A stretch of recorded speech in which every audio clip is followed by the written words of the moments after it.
আজ শুক্রবার 25শে পৌষ 2025 সালে 10ই জানুয়ারি মীন রাশি মীন লগ্ন পাইসিস সাইনের জাতক জাতিকাদের আজকের দিনটি কিন্তু এক প্রকার বেশ কাটতে চলেছে।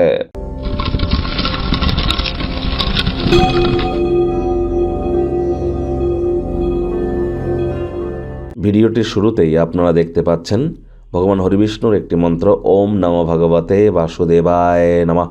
এটি আপনারা 108 বার জপ করুন সকাল দুপুর সন্ধ্যা 3 বেলায়।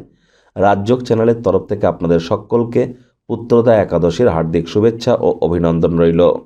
পুত্র প্রাপ্তি সন্তান প্রাপ্তি করবার জন্য জীবনে শোক তাপ দুঃখ কষ্ট থেকে মুক্তি পাওয়ার জন্য একাদশীর এই মহান ব্রত আপনারা পালন করুন। না করতে পারলে নিরামিষ খাদ্য খাবার খান, মদ মাংস খাবেন না, তামসিক জীবনযাপনের আশ্রয় নেবেন না, সাত্ত্বিকতা গ্রহণ করবার চেষ্টা করুন। আর যারা ভগবান শ্রীকৃষ্ণের ভক্ত আছেন তারা বলুন, হে কৃষ্ণ করুণা সিন্ধু দীনবন্ধু জগতপতে গোপেশ গোপিকাকান্ত রাধাকান্ত নমস্তুতে। বন্ধুরা, এই 2025 সাল কিন্তু মঙ্গলের বছর সংখ্যাতত্ত্ববিদ্যা অনুযায়ী যোগ করলে অত্যন্ত গুরুত্বপূর্ণ একটি বছর এটি। আর এই বছরটি আপনাদের ক্ষেত্রে ঠিক কেমন অতিবাহিত হবে চ্যানেলে অলরেডি কিন্তু ভিডিও আপলোড করা হয়েছে, সময় সুযোগ বুঝে দেখে শুনে নেবেন। আই বাটনে আমরা লিঙ্ক দিয়ে দিয়েছি। ভাগ্যমিটার আজ আপনাদের বলছে 7 আউট অফ 10 ভাগ্য আপনাদের অনুকূলেই থাকবে। তবে সম্পর্কের ক্ষেত্রে আপনাদেরকে একটু সাবধানতা অবলম্বন করেই চলতে হবে, যেহেতু আপনি আপনার নিরন্তর উদ্যমের সাথে বুদ্ধি এবং বোধ শক্তিকে মিলিত করে এগিয়ে যাবেন। সাফল্য নিশ্চিতভাবে আপনাদের পদচুম্বন করবে। আপনাদেরকে মাথায় রাখতে হবে ধৈর্যে বসতে লক্ষ্মী, ওয়েট অ্যান্ড ওয়াচ পলিসি গ্রহণ করুন। দীর্ঘদিনের পুরনো রোগশোক থেকে আজ মুক্তি পেতে পারেন, পরিত্রাণ পেতে পারেন। অর্থগত ব্যাপারে আয় ইনকাম বাড়বে, তবে খরচও কিন্তু একটু বাড়তে চলেছে, যার কারণে সঞ্চয় ঘাটতি পড়তে পারে।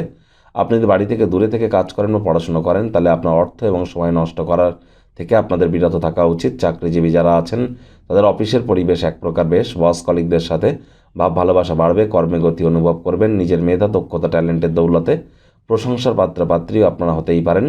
রাজনীতিবিদ যারা আছেন জনসংযোগ বৃদ্ধি করুন, সমাজে পপুলারিটিও আপনাদের বাড়বে। আপনার জোর এবং ভবিষ্যৎ পরিকল্পনাগুলির পুনর্মূল্যায়ন আজ আপনারা করতেই পারেন।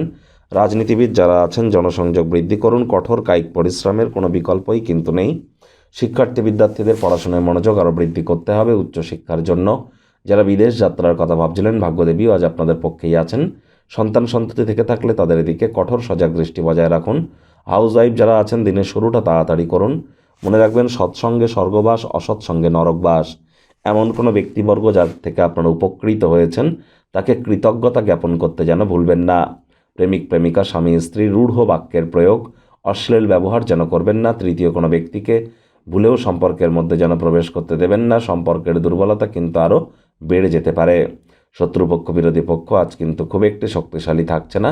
পরিবার পরিজন নিকটে স্থানীয় ব্যক্তিবর্গ বন্ধু স্বজন কারোর উপরেই জোর করে নিজের মতামতকে জাহির করলেই কিন্তু ক্ষতি। ছোটোখাটো ব্যাপারে অন্যের বিষয়ে ভুল ত্রুটি ধারা স্বভাব থাকলে আবারও বলছি ত্যাগ কিন্তু করতেই হবে।